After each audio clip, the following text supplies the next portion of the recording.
Buenos días, mi nombre es Nicolás Manrique Jerez, soy del grado 9 y a continuación voy a presentar mi plan de mejoramiento de química. Bueno, el video consiste en explicar cada uno de los temas que vimos durante el periodo. El primero fue unidades de concentración. Bueno, las unidades de concentración las podemos definir como unidades químicas que calculan la cantidad de moles de un soluto en un solvente. Existe la molaridad, la molaridad se refiere al número de moles en litros de disolución. Está la molalidad. En esta unidad deberán ser calculados los moles de un soluto, por lo que se utiliza la masa atómica de cada elemento. Está la normalidad, que la normalidad se refiere al número de equivalentes químicos en un gramo de soluto contenido en un litro de disolución. El siguiente tema son las propiedades coligativas. Aquellas propiedades de las disoluciones y sus componentes que dependen únicamente del número de moléculas de soluto no volátil en relación al número de moléculas de solvente y no de su naturaleza. Generalmente se expresa como equivalente o concentración equivalente, es decir, la cantidad de partículas totales del soluto y no de su compresión química.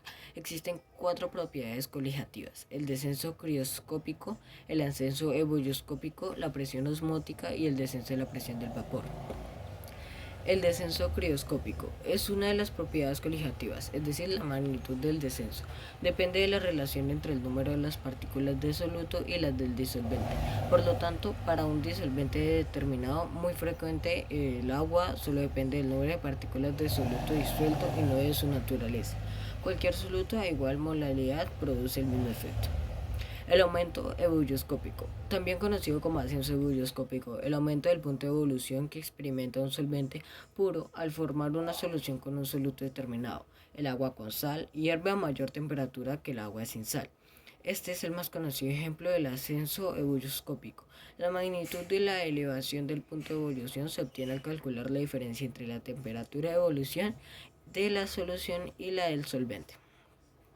La presión osmótica puede definirse como la presión que se debe aplicar a una solución para detener el flujo neto de disolvente a través de una membrana semipermeable.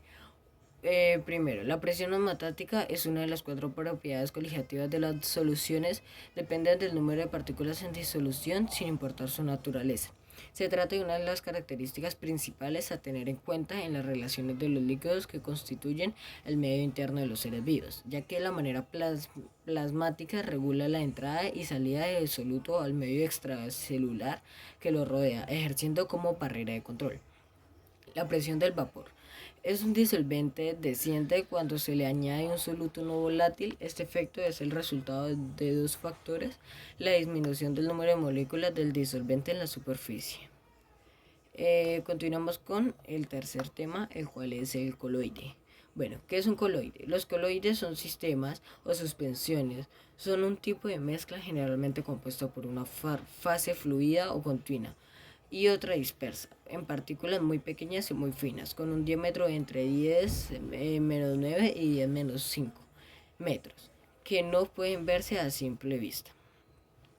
Esto último los distingue de las suspensiones químicas, así como el hecho de que al estar mucho rato en reposo, las fases de una suspensión tienden a separarse, pero no así las de un coloide.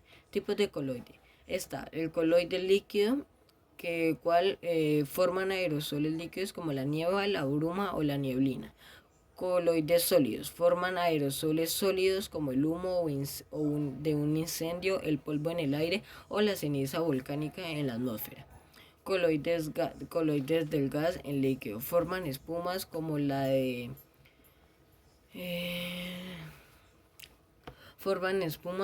la cerveza o la espuma del afeitado. Coloides líquidos en líquido forman emulsiones como la leche, la mayonesa o las cremas corporales cosméticas. Coloides sólidos en líquido forman soles, singular sol, por ejemplo la sangre es un sol, como las pinturas o la tinta china.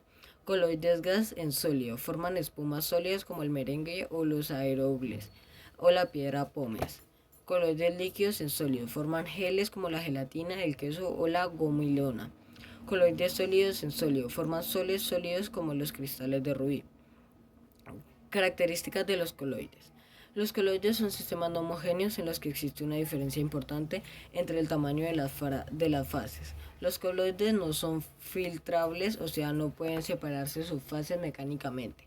Poseen viscosidad, es decir, resistencia interna en el movimiento dependiendo de qué tanta fuerza de atracción haya entre sus fases. Son excelentes absorbentes ya que poseen fuerzas de Van der Waals y enlaces atómicos libres capaces de captar otras sustancias y retenerlas. Las partículas de un coloide presentan movimiento browniano, o sea que sus partículas se desplazan al azar frente a un rayo de sol y no pueden formar sedimentos. Los coloides suelen ser eléctricamente neutros. Importancia de los coloides. Los coloides representan numerosas aplicaciones en el campo médico y de la ingeniería, por lo que no son una importante rama de estudio para la fisicoquímica. De especial atención son las propiedades acústicas, ópticas y eléctricas de los coloides, ya que podrían ser la base para obtener nuevos y más modernos materiales. El cuarto tema estaríamos hablando de las propiedades ¿de qué? De los coloides.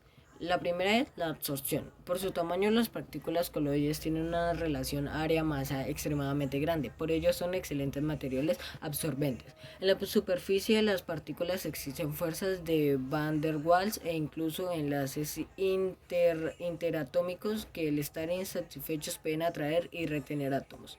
El efecto Tyndall consiste en que un haz luminoso se hace visible cuando atraviesa un sistema coloidal. Este fenómeno se debe a que las partículas coloidales dispersan la luz en todas las direcciones haciéndola visible.